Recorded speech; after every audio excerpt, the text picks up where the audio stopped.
So what is going on, guys, and welcome back to another video. So what I'm going to be showing you guys today is the top 5 games we actually miss playing from our childhood. Now just before we start today's video, guys, if we could break 25 likes on this video, it'd be greatly appreciated, and not only that, it shows me that you guys are really supporting my channel. Now before we kick today's video off as well, just make sure that you guys know I am the age of 18, so obviously some of these games, if you're a little bit older or a little bit younger, may not be your exact top 5. Not to worry though, if you disagree with these top 5s, simply leave a comment down below telling me what your favourite games were as a child, and let's see what people can balance off. But I've thought quite hard about this, and I've asked a few friends as well, and they've more or less all agreed on my decisions. So like I said, if you have any thoughts or feelings, leave them down in the comment sections below. I'll be glad to read them and even reply to some of them. But anyway guys, with all that being said, let's get on with today's video.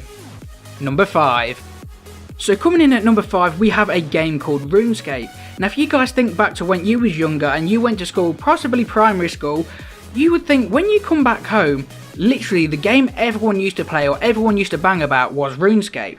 Now back in the day, this game used to have about 200,000 to 300,000 players on at one time, which is pretty insane because that is actually a little bit more than the average counter when people played Black Ops 2. So obviously if you guys think back to Black Ops 2, there used to be about 150,000 people on at one time, and obviously consoles are in a way sort of more popular for games, but obviously PC provides better games now. But if we're thinking back into like 2007 days, people playing the PC was amazing, and obviously to have 300,000 players on the PC at one time on a particular game was absolutely insane.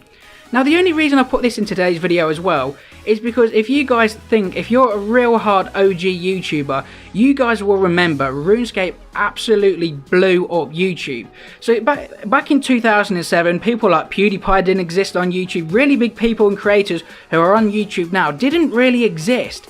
So RuneScape, because it was a very popular game at the time, you could type in anything on YouTube. For example, mum shoots kid with a BB gun. Obviously don't type that, but if you type something random in and search for the first 3 pages, you would guarantee to see a RuneScape video, even if it wasn't related, because for some odd reason, like I said, RuneScape was really big back in the day, and it got people a ton of attention. People grew and grew and grew, and it is still a big game today. But obviously if you guys are the true OG RuneScapers, or scapers should I say, you will now know they split the game into 2, the old Scape and the new RS3, which means basically the community is sort of split up together. And on average now, there is only about 100,000 people who play this game at one time. There may be a little bit more out there, but back in the day there used to be a solid 200,000 to 300,000 players on at one time.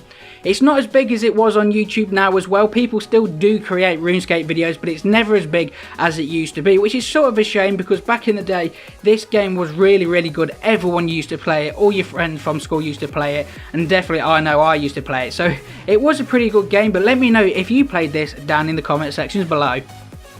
Number 4. So coming in at number 4, we have a game called Spyro. Now this was actually made on the PlayStation 1. I don't know if they ever released one on the PlayStation 2, but this was primarily on the PlayStation 1. And the idea of the game is you was like a little purple dragon just solving puzzles, attacking little monsters, and it was a really weird game. And in this day and age now, you don't really see games like this anymore. For some reason, Spyro was a game that obviously when I was a kid I always used to get stuck on, but it was a very addicting game back in the day. I don't really know what made it so popular. I don't know, obviously because back in the day there weren't really that many games to choose from. I mean there was, but Spyro seemed to get everyone's attention. It was a nice friendly dragon, and I guess back in the day as well, kids like that sort of stuff.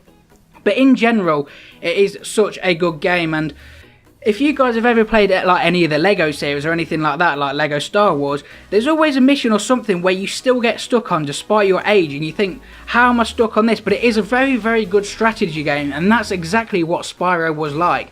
Now, despite this being on the PS1, the graphics still don't look that bad. I mean, obviously it's nothing to what we have on 4K on the computer or even some of the new consoles coming up now, but it was still a very addicting game back in your childhood, and I guarantee most people who are watching this video, even if it wasn't in your top 5, would have most likely played Spyro as a kid. Number 3. So coming in at number 3, we have Grand Theft Auto San Andreas. Now I'm fully aware this game has sort of not necessarily been remastered, but it's been brought back out on the PlayStation 4, and also you can still play it on the computer. Nevertheless, there was something about San Andreas that I personally really liked as a kid, and probably, coming to think about it now, I really probably shouldn't have been playing this game as a kid, but nevertheless, it was awesome. There's so many features in San Andreas that you still actually can't do in the newer Grand Theft Autos, like Grand Theft Auto 4 and 5. One of the coolest features I really did like about San Andreas is you could choose what CJ, your main character, actually looked like. So you could either make him skinny or fat or muscular or just bony. And if you went from fat, you could go back to skinny. You could actually begin to lose weight just simply by running around, fighting, stuff like that, and that would gain you muscle. A good thing about this as well is you could actually go to the gym. Now obviously it wasn't the best gym, I think it was just spamming X or square or something like that. But it's these little features in games that really do bring out what they have. And obviously for a PlayStation 2 game as well, that was really cool.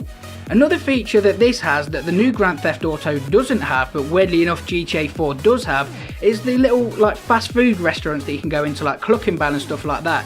Again, it's not really a big sort of difference, but just being able to go into these places, buy food, hold up the shop, it's really cool. And I don't really know why Rockstar didn't add the fast food restaurants into Grand Theft Auto 5 or even online. It is just, like I said, a little just minor there for the new GTA, but I think just little features and details on games, especially coming back to when this game was released, which is more or less ages ago now, it was really cool for the time. Now, another thing I liked about Grand Theft Auto San Andreas as well was the unique personality that CJ had. Now, I don't really know what was going on with the game. It was pretty awesome because I didn't really like Vice City that much. The main ones I did like was San Andreas, GTA 4 and GTA 5. But this game just really had something to it where it was different from all the other games back in the day. Obviously, it was really fun to go around shooting everyone and stuff like that. I was pretty messed up as a kid, I know, yeah. But it was just really fun to do. It was a game that more or less hadn't been done before. GTA has been going since like 1997, but I think this was one of the first GTAs that back in the day actually started to have good graphics. The storyline was awesome, and there's still a few famous quotes from this game that is actually still used today. And as you guys know as well, if you follow the Easter eggs in Grand Theft Auto, it's not really an Easter egg as such, but Grove Street, which is the main street where CJ lives on San Andreas, is actually implemented into Grand Theft Auto Online and single player. So it is still going. I really do like this game, and actually I do have it on my PlayStation, so I might actually have to get back onto this and do a live stream on my gaming channel. But enough about that, let's go ahead and move on to the next video game. Number 2. Now, coming in at number 2 is Crash Bandicoot. I'm pretty sure a lot of you guys would have known this already, that Crash, and obviously if you read the title you knew it was going to be in here anyway. But Crash Bandicoot was one of them games everyone used to love, even though it was just sort of more or less single player unless you were playing the Xbox 360 version. It was such a good family game where everyone could have a go, fight some bosses, and I don't know why, but this was one of the only games I would ever want to go ahead and 100%. Because you get them little like purple gem things, and you could go through the missions, keep finding them, and Crash Bandicoot was one of the only games I ever wanted to go ahead and get 100% on. And now, as you guys know, if you do have the PlayStation 4, they are remastering Crash Bandicoot 1, 2 and 3, which means there are going to be, hopefully, fingers crossed, a Platinum Trophy available, which means I'm definitely going to be getting on that grind for Crash Bandicoot. Like I said, I don't really know what the possession, it was just really addictive, this game, and I think that is what was really good about it. It was different again from all the other games, but there was so much to the game for being a PS1. Like I said, you could go around fighting bosses, just pushing through missions, and it wasn't necessarily the easiest game to go through as well. If you were trying to get 100% like I was, there's so many levels you could get stuck on, because if you missed a little gem or something, you'd have to go all the way back, maybe even play the mission again, just to go ahead and get this box or this gem that you missed. So it was a pretty addictive game, but at the same time, it was something that could really get on your nerves. Number 1. So coming in at number 1, yes, you guys guessed it, it is Simpsons Hit and Run. Now, this game was so much fun back in the day, and I really want to try and get this game back out and playing again, because As you guys know, this was essentially Grand Theft Auto but Simpsons form, and this had a lot of comedic moments in it. You could find loads of different cars, and especially if you guys are real OG and remember playing this game, you could also find a rocket car, which was like, if you had this car, you was like the biggest boss of 2016, even though you were playing it probably in like 2004. But there were so many customizations for each character. You could dress Homer in like a bumblebee, you could crash cars, you could steal cars, but obviously it wasn't violent compared to Grand Theft Auto. Now there was so much to this game as well, doing the missions, helping people out. It wasn't very long, it wasn't very much of a long game compared to what games are now, but nevertheless it was so much fun. And even if you had completed the game, you could go around finding all them wasps to get all them keys and stuff, try and purchase all the vehicles, all the outfits for each different character, and I guess it was just a really good game in general. So anyway guys, that is about it for today's video. Like I said, if you did enjoy it, it'd be greatly appreciated if you could leave a like on today's video. And also, if you have a different top 5, sort of any other games that you played as a child, let me know down in the comment sections below, because it'll be very interesting to see what yours are compared to mine. Now, don't think this video was all my, what I played as a kid. I have asked around a couple of friends and posted it over on Twitter as well, and these are the replies I got basically. And more or less making sense, this is what we all really used to play as a kid. But anyway guys, thank you so much for watching. Don't forget to tune in again tomorrow for another top 5 video. But with all that being said, thank you for watching, take it easy, have a great day, and I'll see you in my next one.